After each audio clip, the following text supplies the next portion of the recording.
Здравствуйте все! Добро пожаловать на канал Магия Песка. Меня зовут Ольга, и сегодня для вас, мои дорогие зрители, я сделаю отсыпочку на такую тему. Кто не сводит с вас глаз? Кто постоянно глазками за вами следит, кому вы интересны? Давайте посмотрим, кто не сводит глаз.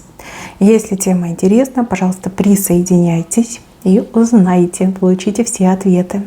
Прежде чем мы начнем, всех вас, мои дорогие хорошие, хочу сердечно поблагодарить за то, что доверяете, за то, что выбираете быть со мной, и за ту невероятную теплую поддержку, которую вы мне оказываете. Земной вам поклон. Итак, мои хорошие, загадайте на себя, ни о ком думать не надо, песочек все покажет сам. Давайте посмотрим. Я прошу высшие силы дать мне возможность ответить на все ваши вопросы и послать для вас только самую важную, нужную и полезную информацию.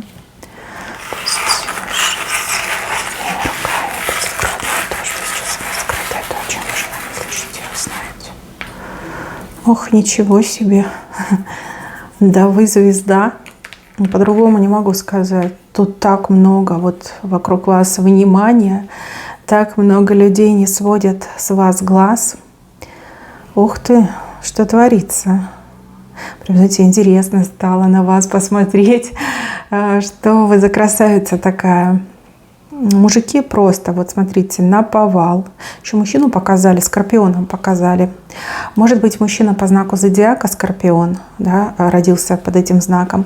И также мужчина может быть по характеру скорпион, который, вот знаете, кого любит, того и жалит. Человек закрытый, человек отстраненный и в себя немножечко влюбленный. Мужчина, который к вам как-то, вот знаете, полубоком. Всегда он полубоком. То есть интерес у него к вам есть, он постоянно за вами следит, он следит за вашей жизнью, он следит за тем, где вы, с кем вы, что с вами происходит. Даже если вы не вместе территориально, не рядом, да, он даже с расстояния может за вами следить. Мужчина, который как изучает вас. Вот мне идет, что он изучает, кто вы, что происходит. Человек, который даже ни разу не намекнул на то, что он вами интересуется. Хотя мужчина яркий, привлекательный, знаете, как желанный жених, да, либо у него там слава, популярность, да, вот такой популярный мужчина. Да, девочки, полубоком всегда, у него один глаз в вашу сторону косит, либо, знаете, как это камбала, у него глаза на затылке. Палтус или камбала, как правильно? Наверное, в разных странах по-разному называют. У нас говорили камбала. Вкусная глубоководная рыба, у которой глаза на затылке. Вот. У него на вас какие-то идеи, планы, перспективы. Как будто бы к чему-то готовятся девочки. Как будто бы готовятся. Очень осторожный товарищ. С ним, конечно, будет ярко, жарко и страстно, но с другой стороны он все-таки самовлюбленный такой человек, действительно самовлюбленный. Может, кстати, занимать такую приличную должность, быть там, не знаю, старшим менеджером либо руководителем.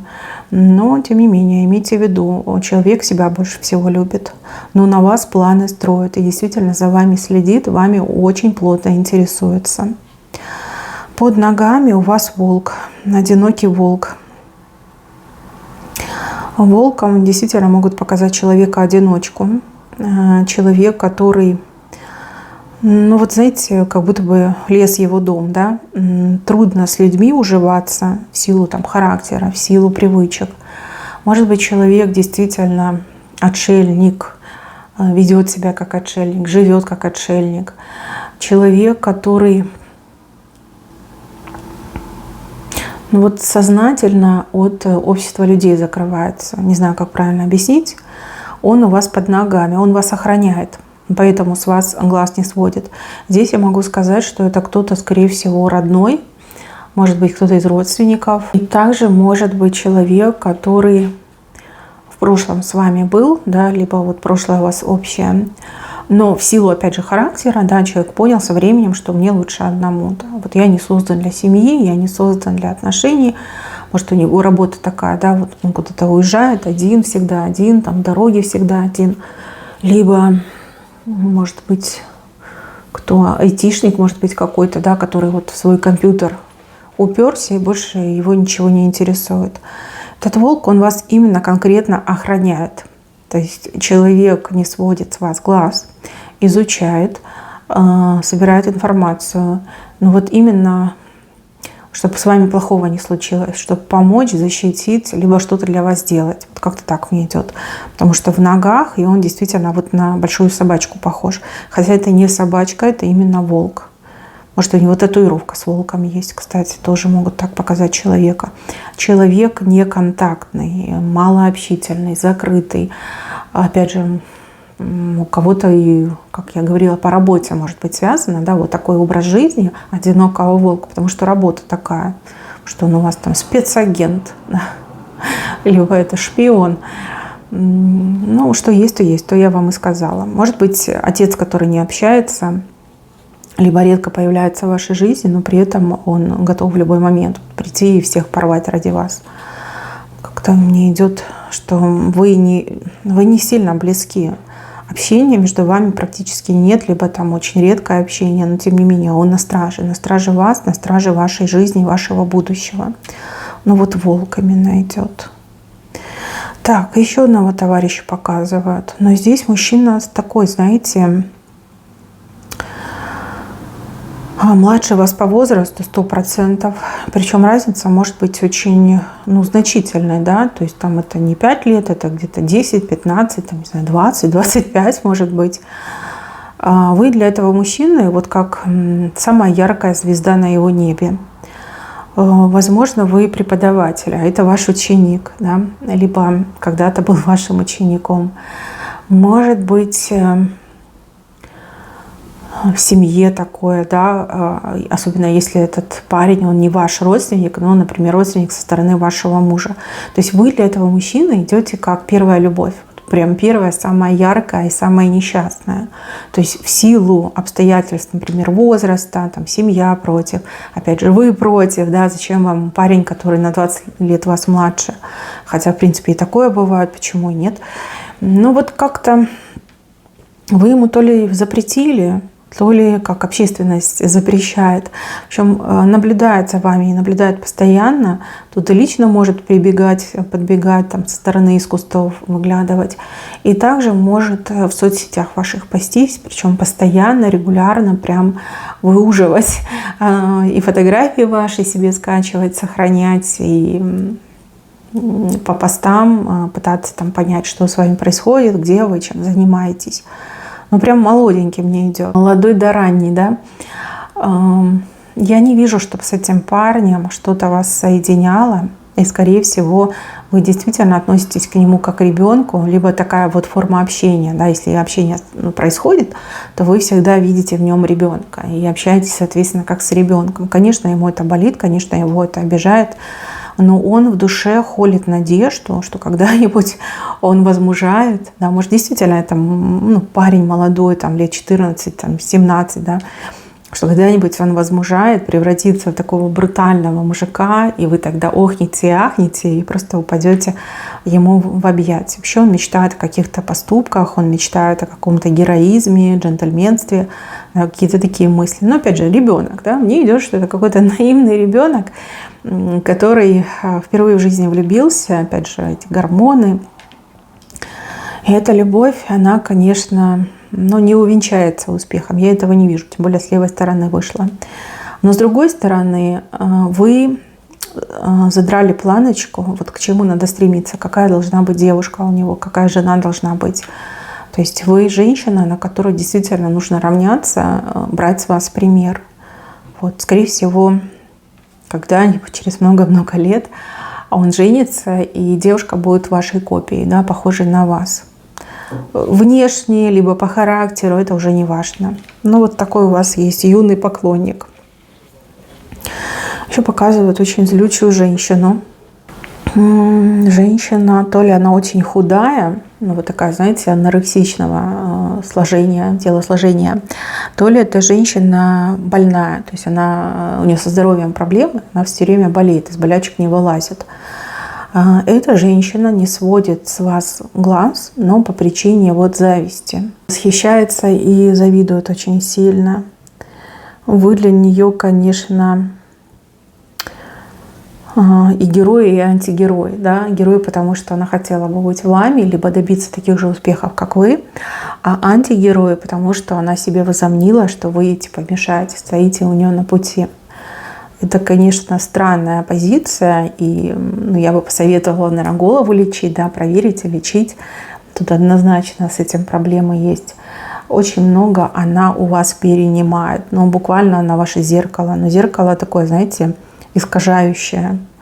То есть вы там красивую стрижку сделали, либо подобрали себе красивый цвет волос, и она туда же, да, но на ней это не смотрится, ей это не идет, потому что у нее другой типаж, там, другой цвет кожи. Вы, например, там, приобрели себе одежду какую-то новую, да, там, вверх, низ, может быть, и вверх, и низ.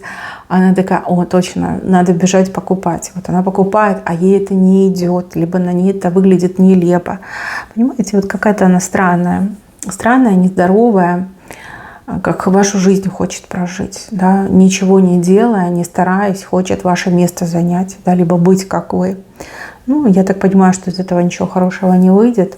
Возможно, вы понимаете, о ком я говорю, и вас это очень сильно раздражает. Либо вы это замечали, но вы думали, ну, мало ли там показалось. Нет, не показалось. Вы все увидели как есть. Она действительно ваше кривое зеркало, что так сказать, да, потому что все, что она делает, это все прям дурно, плохо, безвкусно и отвратительно. Как неудачная пародия, да, вот как-то так не идет. И еще за вами какие-то духи наблюдают. Духи с левой стороны. Наблюдают. Скорее всего, это родные, да, родные души, духи вашего рода. Ну, потому что вы какой-то очень ценный представитель своего рода, представитель своей семьи, какой-то особенный потомок рода. Какая-то особая ценность у вас есть, поэтому вас берегут, за вами наблюдают с интересом. А может быть, на вас какие-то обязанности возложены, которые вы должны еще выполнить. Да? Выполнить не только для себя, но и для своего рода. Может, там карму рода почистить, может быть, пройти какие-то испытания, которые другие не смогли пройти. А может быть, прославить свой род, вывести на новый уровень. Да? И так может отыграться. Наблюдают и день, и ночь. И вы очень важны для своего рода, очень важны. С вами могут связываться во сне, потому что был какой-то случай, когда вы очень испугались. Вам показалось, что это чертовщина, но это не была чертовщина, это были именно духи вашего рода, родные души были. А вы их почему-то испугались. Может, вы не готовы были, может, растерялись, может быть, состояние такое у вас было. Но что-то в этом есть. И, мои хорошие, у кого есть кошки, дома кошки, кошки помеха, потому что кошки — стражи миров. Кошки видят потусторонний мир, и они его не пропускают. То есть ваши родные хотят с вами связаться, но кошки их не пропускают.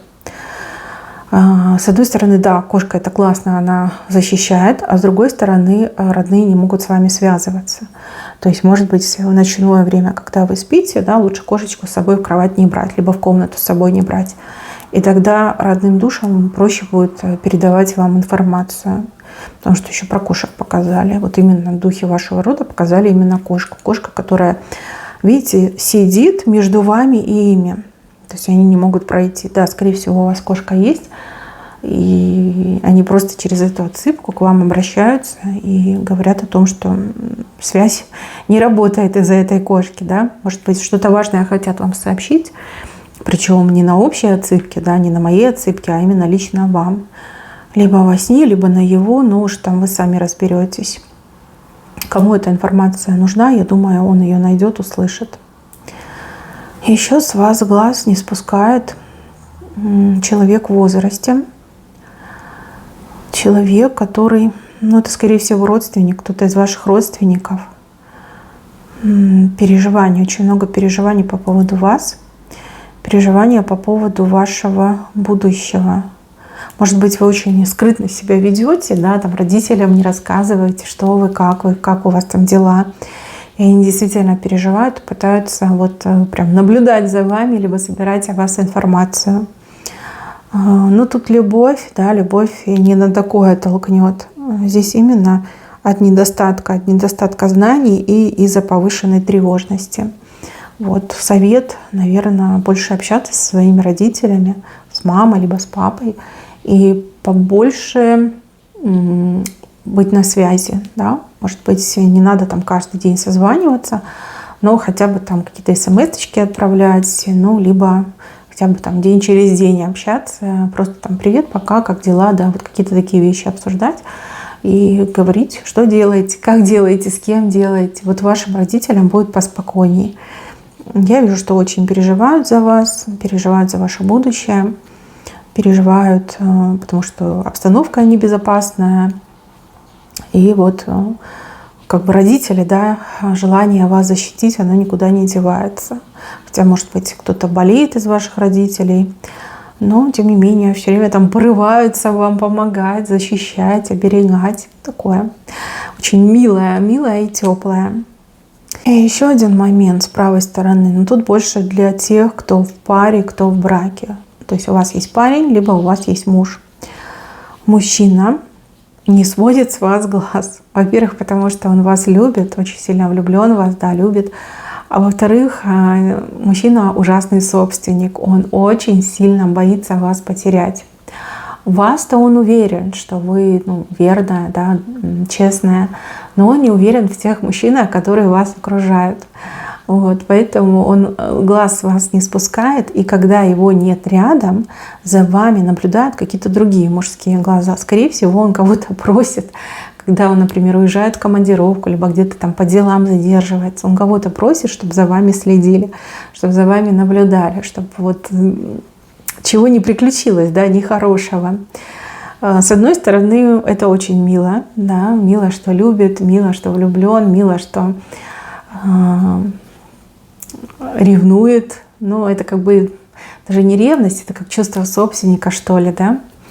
Но с другой стороны, с такими вещами шутить нельзя, да. И если мужчина, вы заметите, будет немножечко там упорствовать в этом, да, либо там давать вам какие-то наставления, что типа так не красься, то не одевай, это сними, то вот лучше его сразу вести к психологу, да, чтобы проработать его вот это чувство собственника и страх того, что он вас потеряет.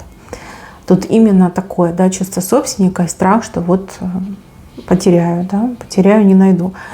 Вот, поэтому, девочки, умиляться, конечно, можно до бесконечности, но ревность — это страшная штука. И ревность очень часто разрушает не только семьи, но и судьбы людей. Вот, так что надо держать руку на пульсе, если что, сразу к доктору лечиться. Мои хорошие, на этом у меня все. Всем спасибо за внимание, берегите себя. Всем пока-пока.